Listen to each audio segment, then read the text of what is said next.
আন্তর্জাতিক ক্রিকেট থেকে আনুষ্ঠানিকভাবে অবসরের ঘোষণা দিলেন তামিম ইকবাল। ফেসবুকে নিজের অ্যাকাউন্ট থেকে একটি স্ট্যাটাস দিয়ে এই ঘোষণা দেন সাবেক টাইগার অধিনায়ক। চ্যাম্পিয়ন্স ট্রফির বাংলাদেশ দলে তামিমকে অন্তর্ভুক্তি করা নিয়ে আলোচনার মধ্যেই নিজের এমন সিদ্ধান্ত জানালেন তামিম। ছেলে আরহাম ইকবালের কথা রাখতে না পারায় করলেন দুঃখ প্রকাশ। I did try my best.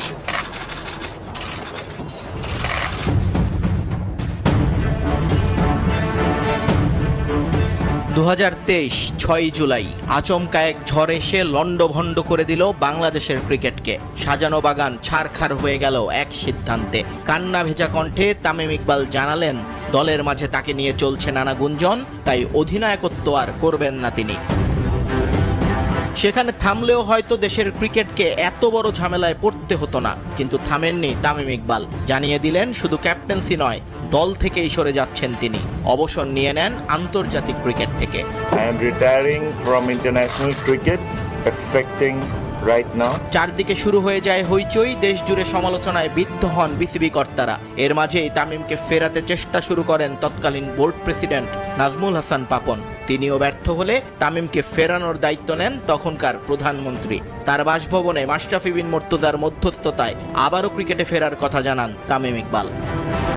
কিন্তু এরপর কেটে যায় সময় অনেক, তামিম আর ফেরেন না। আজ ফিরছি, কাল ফিরবো, পরের সিরিজে দেখা যাবে, চলতে থাকে টালবাহানা।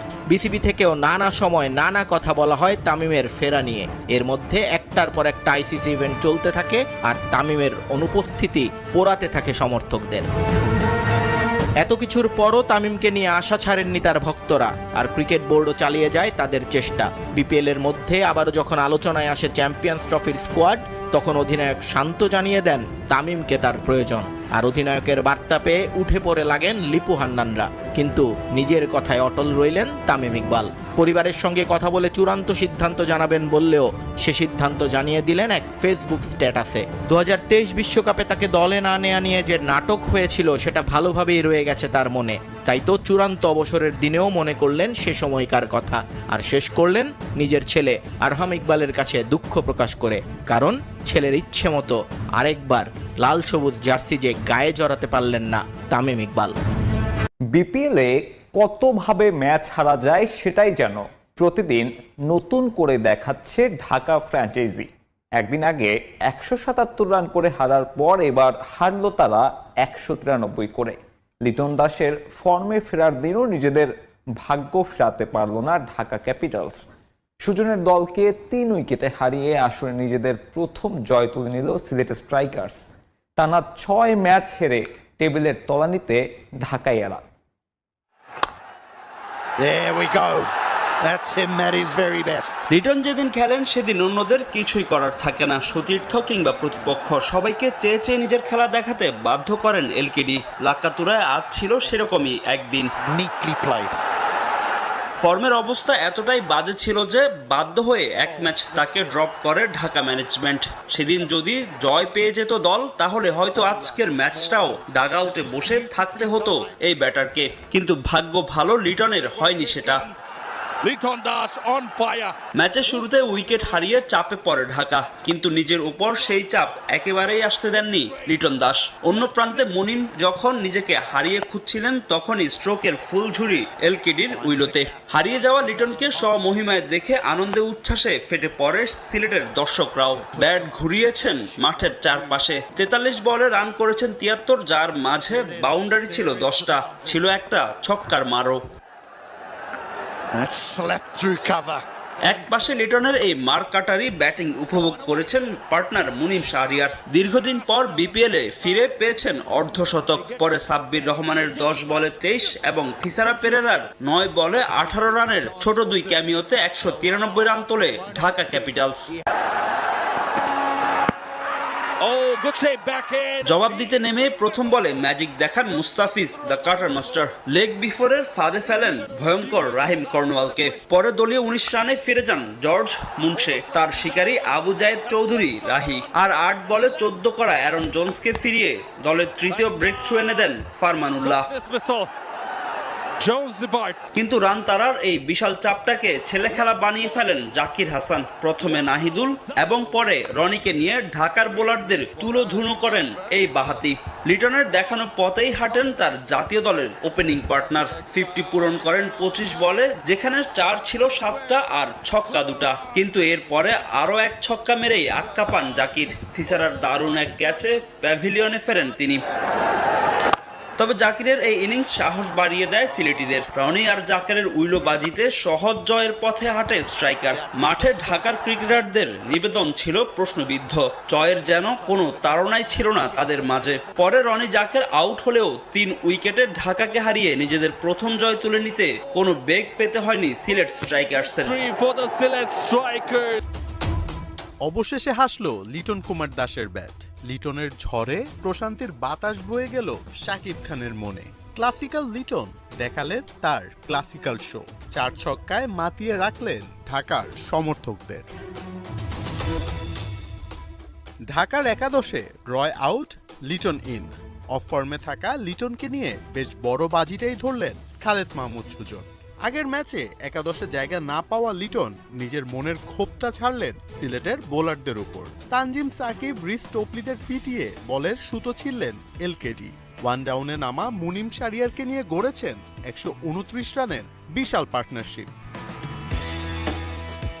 ম্যাচে লিটন ছিলেন বেশ সাবলীল এবং আক্রমণাত্মক। তানজিম সাকিবকে 1 ওভারেই মেরেছেন টানা 3টি 4। তার ক্লাসিক্যাল শটগুলো ছিল চোখের শান্তি।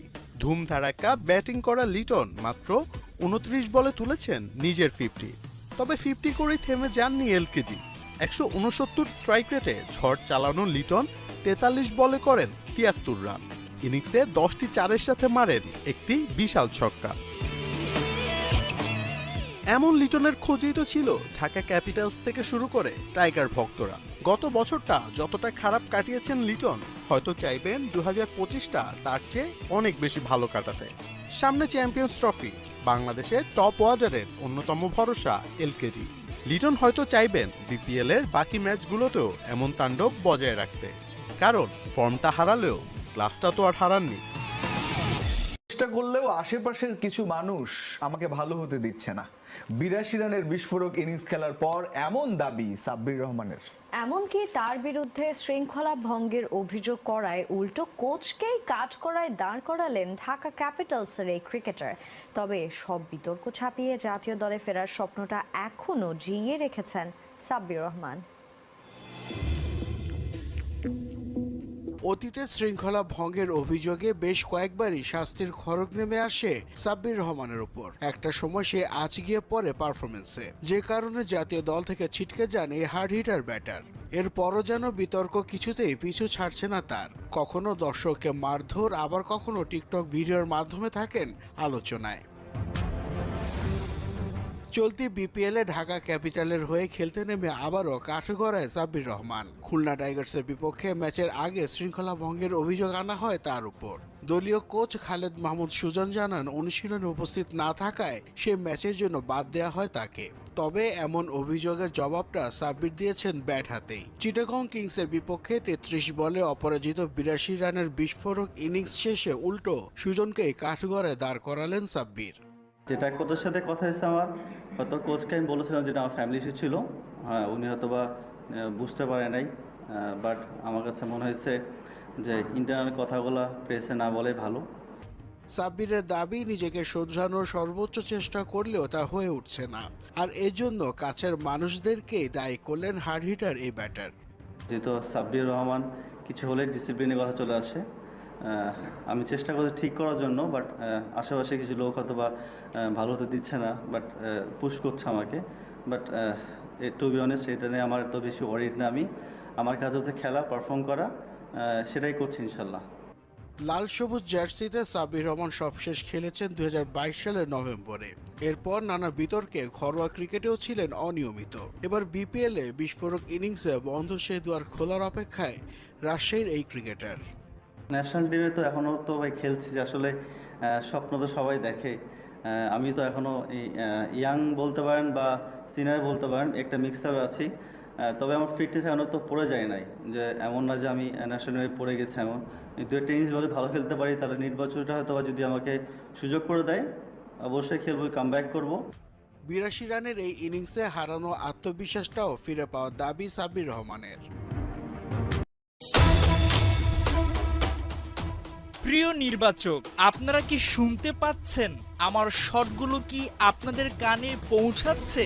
সিলেটের বিপক্ষে বিস্ফোরক ইনিংস খেলে সাব্বির রহমান যেন এসবই বলছিলেন মনে মনে।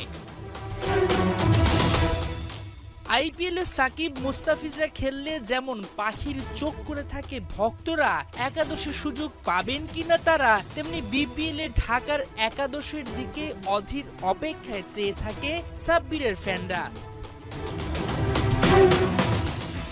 বিপিএল এর শুরুর দিকে একাদশে ছিলেন না, তবে চিটাগং কিংসের বিপক্ষে 82 রানের ইনিংস খেলে ঠিকই নিজের অস্তিত্বের জানান দেন সাব্বির।